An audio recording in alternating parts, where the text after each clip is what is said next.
Ahoy, mateys! It's Marilyn from the Pickaway County Library Youth Services Department bringing you this week's STEM Challenge, fun for the whole family. This week, we're going to play in some water and bring out your inner pirate self. Supplies are pretty easy for this one. You need some aluminum foil, a pair of scissors, and a container of water if you're going to do this inside.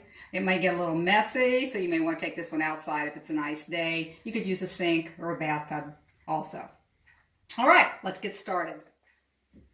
What you're going to do is to cut a square of aluminum foil in a 6x6 square, just like this. Then comes the fun part. You'll get to make this into a boat. You want to make it into a boat that will float in the water. Now, you can use your imagination to come up with a design. I'm going to show you some of them that I created here.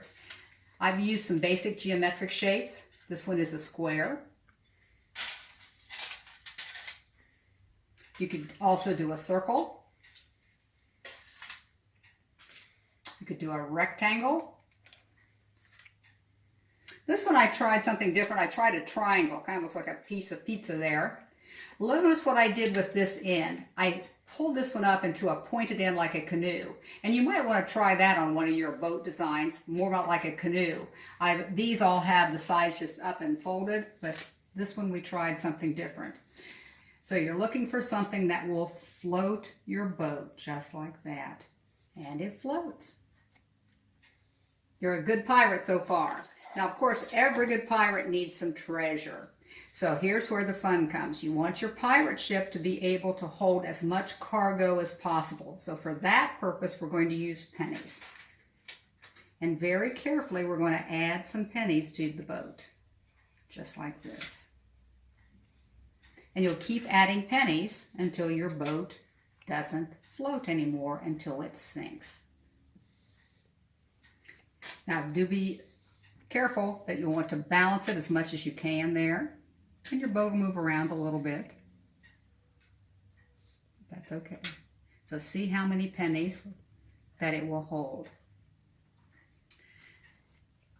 After you've made one design, you may want to experiment with some other designs. And you can use your imagination here and come up with all sorts of designs for your boat. We encourage that.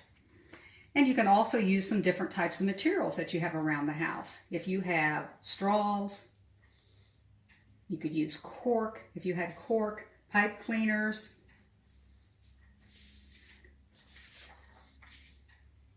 The wax cartons that come for milk or juice would also work in there. Now, there are two basic forces that are at work in this challenge. And one is gravity. And you know gravity, that's what holds you to the earth. That pulls down on your boat. But what keeps it floating is something called buoyancy, and that pushes up in the opposite direction. Kind of think of gravity as, and buoyancy as, two opposite forces there. And you can learn about gravity and buoyancy in a very fun way just by predicting what might sink and what might float. A penny will always float. No, it won't. It will sink. That's because it's more dense than the water around it.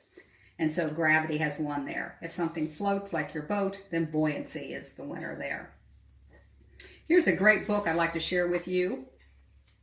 This is available through Hoopla as an ebook and also as an audiobook. It's called What Floats and What Sinks. And you can just have a lot of fun experimenting with things around the house and making a prediction of whether they'll sink or they'll float based on their density, and then check it out in the water. We invite you here at the library to post your boat designs in the comment section of our Facebook page here today, and also let us know how many pennies your boat held. There will be another challenge posted next week, next Thursday, here on the library Facebook page. Until then, I invite you to keep reading and keep healthy.